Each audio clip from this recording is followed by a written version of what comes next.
So surprisingly, or should I say unsurprisingly, nothing really broke. The DR650 has a pretty low stress 4-stroke engine that will keep running with just a little bit of basic maintenance and a little bit of mechanical sympathy.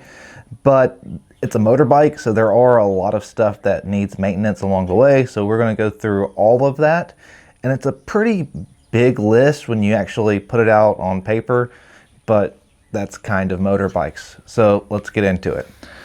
First thing is oil changes. Obviously, this is the number one thing. Let's go ahead and get it out of the way.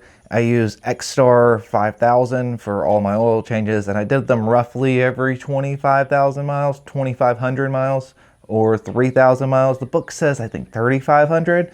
I usually did it a little less, and I'm pretty religious about that. But as long as you are changing it, as long as you are changing it with a high quality motor oil, you're going to be fine. That's just what I did. Oil plug, I replaced that with a magnetic drain plug. Just helps get some of the shards out of the engine. And also every time that I changed the oil, I went ahead and changed the filter. I'm already in there anyway, so you might as well put a fresh filter in there. It's a lot cheaper than a new engine. Now, it is a carbureted bike, but you don't have to fool with the carb all that much. I've probably taken it off 4 or 5 times, but I probably only had to take it off 2 or 3 times. If you're riding a lot off-road, it's probably a good idea to take it off every 10,000 miles or so and give it a good cleaning. And then if you're doing mostly on-road, you can stretch that out to 20,000 miles. But if the bike has been sitting for a while, or you're using a lot of ethanol fuel, or if you're using ethanol fuel and the bike is sitting for a while, you're gonna have to crank those intervals up a little bit. You can also run a little bit of carb cleaner through the bike every once in a while to maybe stretch those intervals out a little bit. But it's not really anything to be afraid of. It's a simple carb, easy to work on, and you're probably gonna wanna take it apart to rejet it too, because the bike comes from the factory a little bit lean, and getting that jetting right is going to make the engine run just a little bit cooler. So it's not a bad idea for longevity, and you get a little bit more performance as well. There's also a little strainer in the carburetor. It's a fuel filter. You're going to want to take that out and replace that with one of the little small plastic inline fuel filters, and change that out every other oil change or so is about what I do. You should change it out a little bit more, but that's how often I change them out, and I haven't had any problems with it so far. But the little one in the carburetor eventually gets plugged and starts restricting fuel flow, and so it's a good idea to just go ahead and get that thing out and replace it with an inline one. Obviously, over 50,000 miles, you're going to run through a lot of tires. Rear tires, I've been getting 5,000 miles. Front tires, I usually get almost 2 rear tires out of. 2 favorite tires that I've been running are Shinko 705s for more street type use. And then for more adventures type stuff, I really like the Moto Z Tractionator. Really good tire that just lasts a very long time, but it's got a lot of road noise. So, pluses and minuses with everything. But yeah, good tire. The rear slides a little bit in mud, but it's a little bit big of a bike to be doing muddy dirt bike stuff anyway. So that's just kind of my opinion on that. Now, front forks, I blew a fork seal around 20,000-ish miles. Now, your mileage is going to vary on when that happens, but it is kind of part of the game, especially on the stock fork. If you're bottoming it out a good bit, you might blow that out sooner than later. Don't worry though, because whenever you blow that out, it's a great time to rebuild it and put in some new modern cartridge simulators in there and some stiffer springs that match your weight, along with some fresh fork oil. It's a good idea to service these things about every 25,000 miles or so anyway, and it's not that bad, but it does require a few specialized parts in order to do it.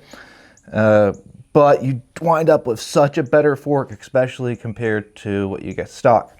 Speaking of suspension, I did finally replace the rear suspension. I sent it into ProCycle, and they have a thing going on with Cogent Dynamics where they take your old one and send you back a new refurbished one that's been revalved. And I think that is a great program to go take advantage of, especially with this bike. You get a rear system, you get two birds with one stone, right? You get your rear suspension service, and you also get one that's so much better than stock. I didn't know how big the difference would be until I went and rode it around a little bit. It's a massive difference and worth it 100%, especially if you've put 20 or 30,000 miles on your rear suspension already and it's already starting to get close to its service life. I usually just check the brake pads. I've not been studious, I guess, or I've not been attentive as far as how often I've had to change my brake pads. I think it's going to very much depend on what type of brake pads you use and how aggressive you are braking. I just check them whenever I change the tires, and if they're worn out, I replace them. It's not that hard to do, honestly, so that's just part of it.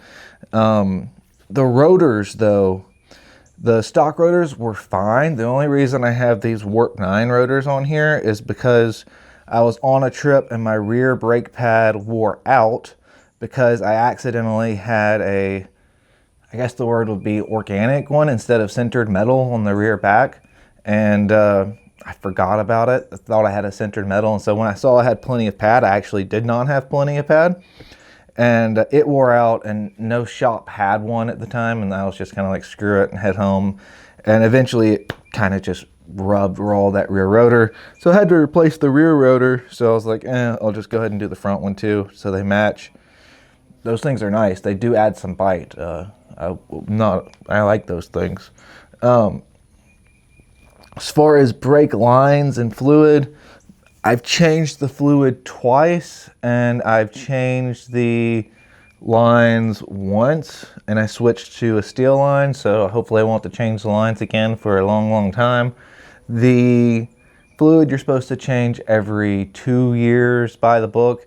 You can probably stretch that out a little bit, but it's a motorbike, so I think it's a good idea to go ahead and change it. It depends on how often you're riding too. It just increases the chances of you having brake fade. So it depends on if you aren't using your brakes aggressively, you can obviously stretch that out a little bit.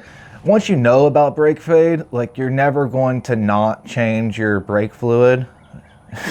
Like, once you know, like, once you hear about brake fade once, and you go and ride in some mountainous type terrain, or you're going into mountainous type terrain, it's going to bother you enough in the back of your head that you're just going to go ahead and change the fluid out every 2 or 3 years, right? So, but it's not that big a deal. It's cheap, but you have to buy a new bottle of brake fluid and then pump them out. It's not that big of a deal though. Air filter, I usually check that every other oil change. You should probably check it every oil change. I do every other. And at one point there was a rat's nest that was living in there. I noticed the bike had like a little bit less performance in it, but it was still cranking up and running fine, right? But I get it out to change it, and it looks like this bird's nest, but it was a rat's nest of all this like random junk that he had collected and put in there. And I took that out, and then the bike ran a good bit better because it was getting air. But yeah, that's one kind of funny story about the air filter. Good idea to check those, clean those out as often as you think about it. And again, that's going to vary too. If you're riding in really dusty conditions, you're going to want to change that out sooner than later. If you're riding in just a lot of road miles, you can stretch that out and not worry about it for a little bit. Now, battery, I have no real idea of how long a battery is supposed to last, because at some point in time I will leave my key on and kill the battery that I have. Maybe I've outgrown it, but I'm not going to make that claim yet, because it's happened too many times for me to count. So I don't know how long the battery stay. It's like kind of propped up for a video, and I touched it. Lean over. Stay. I might have to adjust it. Silly, why was it just standing and now it's not? There we go. All right, wheel bearings. So this is another thing that I had to change out. I changed them out at around 40 something thousand miles. The front one was fine, the rear one was completely shot, and mileage wise, right, you would think that the 40,000 mile wheel bearing would have already been showing serious signs of wear. It was not until I took it apart. Like, the tire had no play in it or anything like that. But when I got it off and got it apart and then got the new ones back in, the bike felt like it was gliding on like ice or something. The old ones were adding a serious amount of drag. So definitely don't wait that long to change them out. I'd guess 20,000 miles, put some new ones in. It's not that bad if you use a lot of heat and just take an afternoon to do it. It's definitely worth doing, and like mine were completely shot by the time I put them in. Another thing that went out on this bike, and this one was a booger bear to replace, was the steering head bearing. At about 40 something thousand miles, it started getting really notchy. Notchy enough that I had to finally do something about it. It's not a very expensive part, but you have to take everything apart to get to it. But it does fix the problem, but then you have to adjust the steering head bearing back.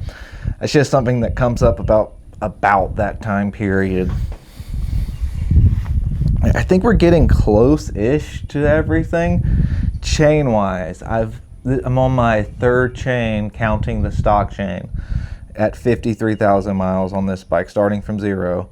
So the stock chain lasted about 20,000 miles, had a little bit more life left in it. The next chain I bought lasted about 20,000 miles or so. And then this chain is fairly fresh, and I'm expecting to get another 10 or 15 out of it. The rear sprockets lasted, in my experience, the entire life of the chain. The front sprockets did not. They wore out prematurely every single time. So keep an eye on those front sprockets, because they start getting warped, and if they get really warped, they'll start wearing out your chain prematurely, and you got to shift them out. Your experience may vary, but that's mine. Cam chain tensioner gasket, it's a really common problem from Suzuki. It went out, so I had to replace that gasket. And then eventually both my throttle cable started getting really old and was kind of getting stiff, and my clutch cable, it got old and started getting stiff. You can kind of feel it when it gets hard to pull. But it happens so slowly, it's like boiling a frog or something, that you don't really notice that it's happening until you get a new one. So try to keep some lubrication on those clutch cables and then change them out every 20,000 miles or so. Or at least feel what a new clutch cable could feel like, and then compare it to how yours feels. So that way you don't wind up with something that's going to snap and leave you stranded on the end of the road. Spark plugs, I switched to iridium spark plugs just because I'm lazy and don't like changing them out all the time. I don't even know exactly what the service manual says to change the spark plugs out. I think I've switched mine out 2 or 3 times over the 50,000 miles. These have like 6,000 or 7,000 miles on them right now, maybe a little more. They run for a long time until they don't, so it's not that big of a deal. Valves, I try to look at those every 10,000-ish miles or so, and for the most part, they've been pretty much in spec. I've had to make some adjustments, but usually when I make adjustments, it's worse the first time, and then I have to come back and do it again, and then I'll finally get it right to where I want to. Unless I'm just like really in the zone that day, and then I get it right the first time, right? But valves, I changed some. You can kind of hear it if they're tappy, and then if they close up on you, the bike's just not going to run, right? But that is something you have to check. I'm trying to think of anything else that I'm missing that I had to do to the bike to make it go. Let me do a walkover real quick. I had to put new handlebars on it because I dropped it and broke them. So the original ones bend a lot, so you're probably going to want new handlebars. I had to change out the rubbers in the cush drive. That was the only other thing, but that's super easy. You can do that when you take your rear wheel off and change your rear tire. So yeah, that's it. So like, it's a lot of little stuff, but it's not that bad and nothing major Oh, I forgot. There's one more thing. I replaced the clutch, even though the clutch wasn't gone yet. I replaced it at 50,000 miles, but it could have ran to 60 or 70. There was some wear on it for sure, but it probably could have run longer. I just went ahead and took it out as a preventative action, but your mileage could vary on that as well. The only other thing I can think of that I had to do, because you need turn signals, is I had to rewire and rebuild the rear turn signals twice. I had to do one. I had to do each one. They both failed, but that wasn't that big a deal either. And then, yeah, everything else has been smooth sailing, and like none of those issues would have really left you stranded either. They were all just stuff that started knocking at your door that you had to fix at some point in time in order to keep going. So yeah, that's it. That's pretty much everything that you should have to do. I mean, minus like little bits of grease and stuff. Oh, I got more too. The kickstand, I need to redo that. It eventually, you have to like rebend it so it doesn't start eating into your swing arm. Had to do that. And there's a few other things that pop up, right? But other than that, it's pretty much smooth sailing. All right, I hope you have a great day. I hope you found this helpful. And till next time, take care.